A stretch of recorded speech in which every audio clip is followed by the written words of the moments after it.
O próximo aqui, então, nós temos o cavalo vermelho, né? O cavaleiro e o cavalo vermelho.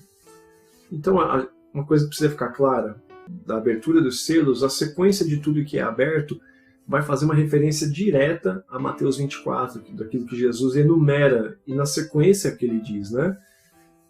Então, o segundo selo aberto, que é o cavalo vermelho, que é autorizado a sair e guerrear e fazer os homens lutarem entre si, aqui é uma concessão para que os homens e as nações guerreiem entre si. Ah, mas antes disso já haviam guerras? Sim, haviam conflitos entre povos, entre províncias.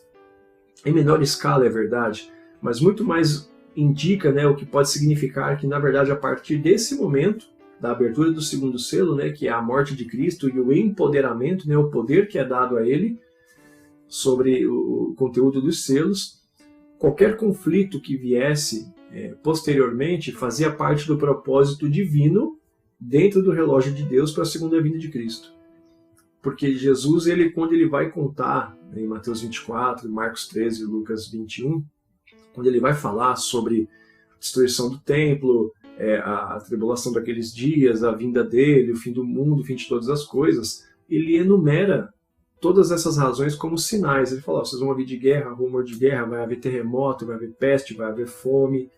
Ele fala, nação se levantará contra a nação, pai contra filho, vocês vão ser entregues pelos da própria família.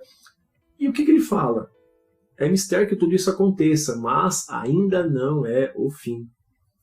Então veja que nessa cronologia de sinais e eventos que Jesus vai trazendo, você tem ali os falsos cristos, né, que ninguém vos engane, se disserem que o Cristo está no deserto, não vá para lá.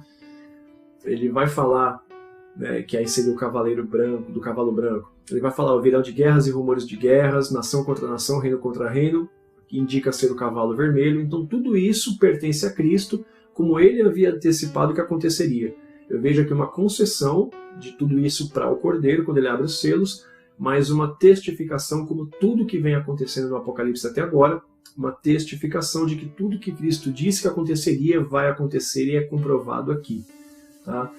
Então seria, né, a partir desse momento, os conflitos que viriam posteriormente fariam parte do propósito divino dentro de uma espécie de relógio de Deus para a segunda vinda de Cristo, cujo dia e a hora ninguém sabe, mas há sinais que indicam o período da humanidade que isso provavelmente acontecerá. Tá? Aí tem a Pax Romana, né, que é o período em que dominava ali. A Pax Romana, eu tenho vídeo falando sobre isso, eu tenho episódio da série Arrebatamento falando sobre isso.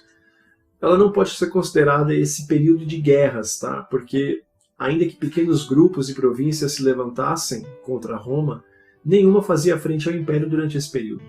Roma simplesmente tragava seus inimigos, engolia seus oponentes, seus adversários, conquistava, saía para conquistar, e ela expandia seu idioma, sua moeda, sua arquitetura, pavimentava ruas, né, todos os caminhos levam a Roma, e ela impunha o seu modo romano de ser para onde quer que ela conquistasse.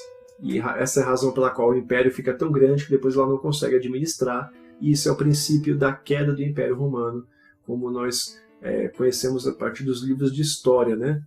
Então o entendimento do cavalo vermelho seria isso, né? A partir de agora todas as guerras, todos os conflitos entre povos e nações fariam parte do propósito de Deus dentro desse relógio, que é o princípio das dores e os sinais que as contrações ficariam mais curtas entre uma e outra, até que Jesus de fato volte e seja definitivamente vencedor sobre o mal e encerre esse período escatológico.